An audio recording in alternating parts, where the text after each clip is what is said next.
Hi, my name is Ryan Lane, and welcome to my review channel. So for today's movie, I will be reviewing Spin Me Round, starring Alison Brie, Aubrey Plaza, and Fred Armisen.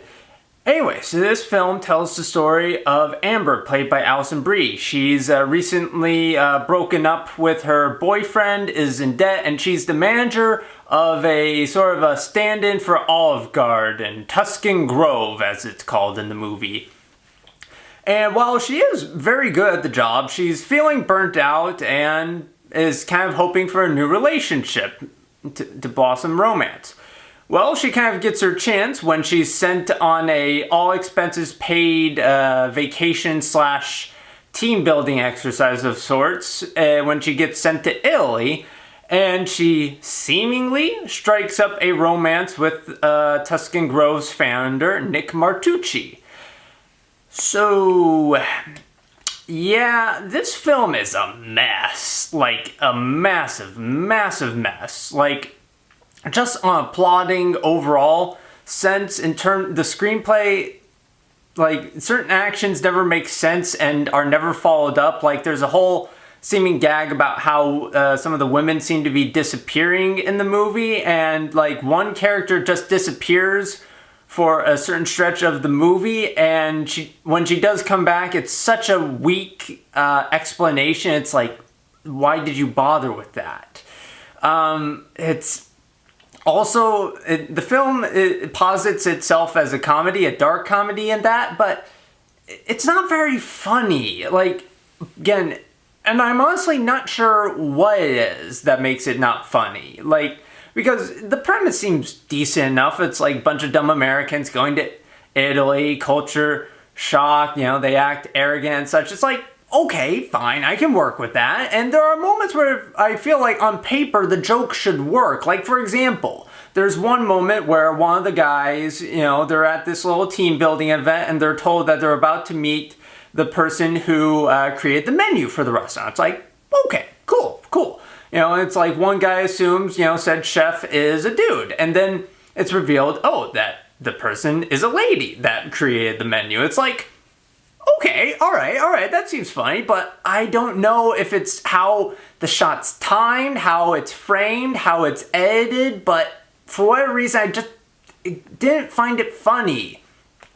It also doesn't help the fact that a lot of the supporting characters are all really two-dimensional. Like, there's one lady who is just super obsessed with the fact that she lost her luggage and is super needy. Like, those are kind of her two things. I lost my luggage, woe is me, and I'm super needy. Those kind of feel like her only two things. There's also two guys who are just, like, dead-ass love Italy. Everything about Italy is better, is set. One character says at one point, it's like, and yeah, I don't get, I mean, that's not to say the characters don't get some laughs. Like, every now and then a character will say something or do something that I'm like, okay, that was funny. But it's like those moments feel so far and few between. Like, the only few performers that I feel like managed to squeeze in some humor into the movie involve Amber, played by Alison Brie, and Kat, played by Aubrey Plaza. Kat is Nick's assistant, and Aubrey Plaza and Alison Brie, they have great chemistry together, good interactions. I found them to be funny together, but unfortunately, Kat disappears like halfway through the movie. I was like, and I thought, oh, okay, maybe she'll come back. But no, it's like once she leaves the movie, she is gone entirely. I was like, no, please, she is one of the best parts of this movie, please. And like all while this is going on, there's some, sort of conspiracy type thing regarding Nick and how he's a bit shady and how his romantic inclinations towards Amber may not be as sincere. And also on that note, I know in romance movies, romance tends to accelerate at a quicker pace, than real life. I get that, but I feel like even by the quick pace standards of movies, I feel like Amber fell for Nick's charm way too fast. Like, I don't know, give it another day or something. I mean, the the film tries to excuse this by saying that Nick is like a really charming, businessman type owner of this type thing. And it's like, okay, but it never comes across. I mean, the film tries to show that he's a funny, creepy weirdo, like funny to laugh at. Haha, not that he says funny things, but I just found him weird and creepy and not particularly funny. It's just, like, this film should be funny. There's too much talent. It feels like there's too much talent on it to not be funny, but it isn't. And also, like, if the film seems rather sloppy, it only gets sloppier in the film's final act. Like, it feels like the screenwriter just started tossing things at the wall. Like, at one point, one character has a massive change of personality, and I think the idea is that the person is on drugs, but it's never well communicated to the audience that this person is on drugs. It just feels like an entirely different character was written for at one point, but they forgot to change the name in the script. It's like just.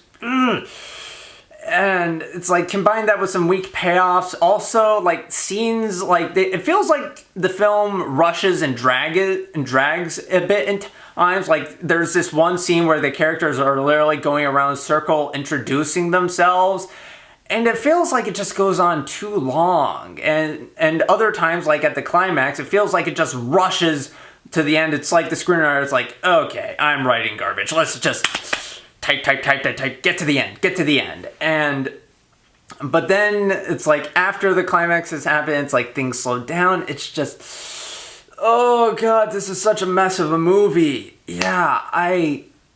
So with all that in mind, so despite having a few decent performances and a few laughs, Spin Me Around is just a misdirected mess that's rendered unfunny thanks to poor writing and two-dimensional characters. So with that in mind, I will be giving Spin Me Round 2 out of 5 stars. Anyway, thank you for watching. Have a good rest of your day. If you like this review and would like to see more like it, be sure to like and subscribe and leave a comment down below. And for today's comment section prompt of the day, what is your favorite film set in Italy?